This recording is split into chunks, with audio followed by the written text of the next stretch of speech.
Les Vikings reviennent de leurs aventures avec leur drakkar chargé de trésors. Mais comment le partager?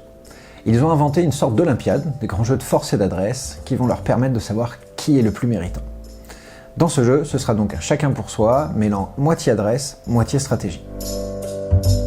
En début de partie, chaque joueur choisira une couleur, c'est-à-dire un tonneau de sa couleur, le drakkar correspondant avec une pièce à l'intérieur et un personnage placé au début du ponton. Quand viendra de son tour de jeu, il devra lancer la boule sur le plateau, une sorte de mini bowling de table, pour faire tomber un certain nombre de tonneaux. On peut le faire à la main ou à l'aide du personnage. Ici, la tuile cartonnée, c'est plus facile pour les petits de tirer droit avec celle-ci. Si jamais je lance la boule et qu'elle ne touche aucun tonneau, j'ai le droit de rejouer jusqu'à ce que je fasse tomber au moins l'un d'entre eux. C'est à moi de jouer. Je vais lancer la boule et essayer de faire tomber des tonneaux. 3 tonneaux sont tombés. Je récupère ces personnages, c'est-à-dire les couleurs correspondantes. J'ai le droit de faire avancer le personnage jaune, le rouge et le vert. Avec les tuiles qui sont ici, je vais choisir l'ordre dans lequel je fais. C'est donc là un aspect stratégique. Est-ce que je choisirais d'abord de faire avancer le personnage rouge, puis le vert, puis le jaune? J'aurais très bien pu faire ça dans un autre ordre, en fonction de ce qui m'arrange.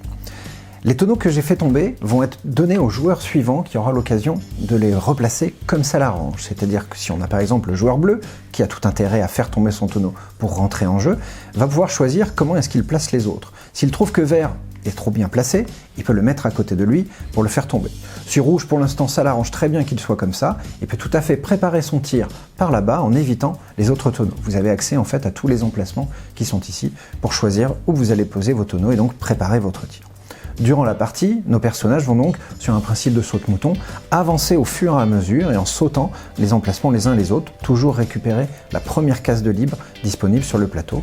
Et donc durant le jeu, au fur et à mesure, ils vont avancer jusqu'à ce que l'un d'entre eux tombe à l'eau. Au moment où celui-ci tombe à l'eau, il ne récupérera aucun trésor, aura l'occasion de recommencer là-bas. Tous les autres restent en place et récupèrent tout de suite une part du butin. Regardons les drapeaux qui sont situés au-dessus de nos personnages. À noter qu'ils sont amovibles, c'est-à-dire qu'ils ne sont pas imprimés sur le plateau et que vous avez la possibilité à chaque partie, en les tirant au hasard, de renouveler vos schémas stratégiques. Jaune est situé sous une pièce. Il va donc gagner une pièce du trésor et la mettre dans son drakkar. Vert est situé sous le jaune, c'est-à-dire sous le drapeau de jaune, c'est-à-dire que le joueur vert a la possibilité de piquer une pièce dans le drakkar de jaune. Je vais me piquer une pièce pour la mettre dans son bateau. Rouge fera de même en piquant une pièce au joueur vert, ou encore pour finir, si vous avez eu la chance de situer sous votre propre drapeau, de pouvoir faire la razzia, c'est-à-dire piquer un trésor à chaque joueur. On joue toujours avec 4 drakkars, quel que soit le nombre de joueurs. Si jamais vous jouez à 3, on aura chacun notre couleur, il y a donc une couleur neutre qui ne lance pas la boule puis à son tour, mais qui par contre prend sa part du butin au moment du partage. Attention aux joueurs neutres qui peuvent tout à fait nous battre.